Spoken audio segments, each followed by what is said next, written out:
cathedral, but his trip took an unexpected turn when he purchased an ancient, highly unusual scrapbook. The transaction was highly suspicious.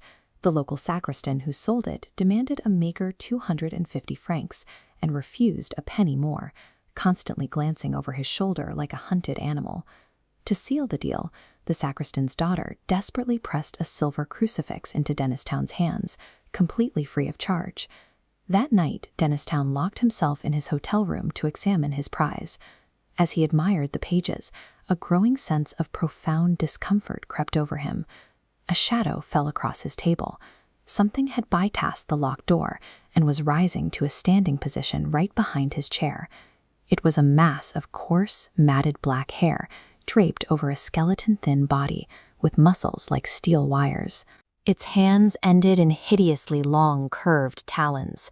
But the most horrifying feature was its eyes, a burning yellow, fixed on Dennistown with intense, beast-like hate, lunging directly at him. In a moment of blind terror, Dennistown grabbed the gifted silver crucifix from the table. As the entity moved toward him, the holy object repelled the creature, leaving Dennistown screaming on the floor, but alive.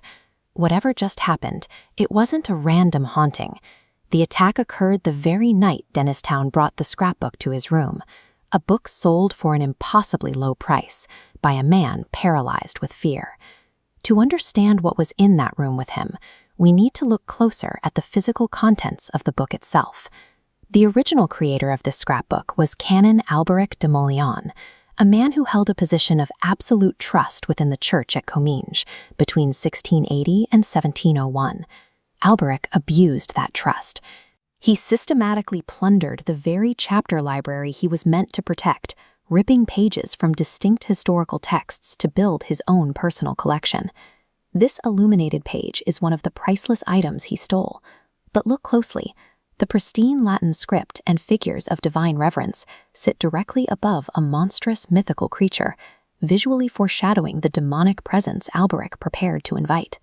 At the very back of the volume, past the stolen manuscripts, Alberic included 2 sheets of paper of much more recent date, marked December 12, 1694. This visual translation maps out a specific set of Latin questions and answers. In English, they read, "Shall I find it? Thou shalt. Shall I become rich? Thou wilt. Shall I live an object of envy? Thou wilt." This is a literal, transactional contract. Alberic was an active occultist. He executed a Solomonic ritual to summon a demon, willingly trading his eternal safety for worldly wealth and status.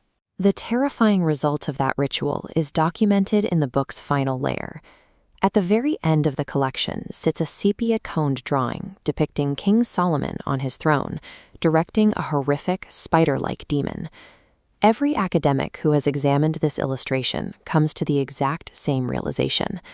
The detail of the creature's anatomy defies artistic imagination. Alberic drew the entity directly from life, immediately following a successful summoning. The pact immediately backfired.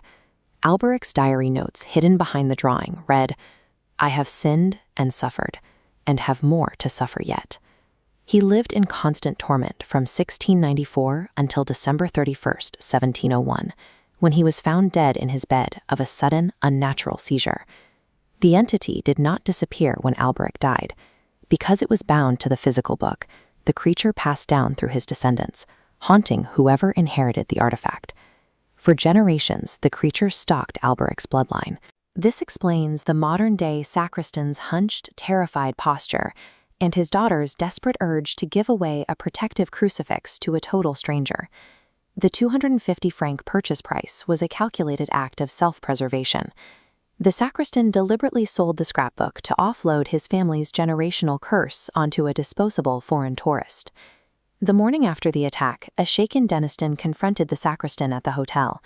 The sacristan showed absolutely no surprise. He admitted he had seen the beast himself and flatly refused to take the book back. He chose to abandon his family's relic rather than endure the creature's presence for another night. Denniston focused on the sepia illustration at the end of the collection.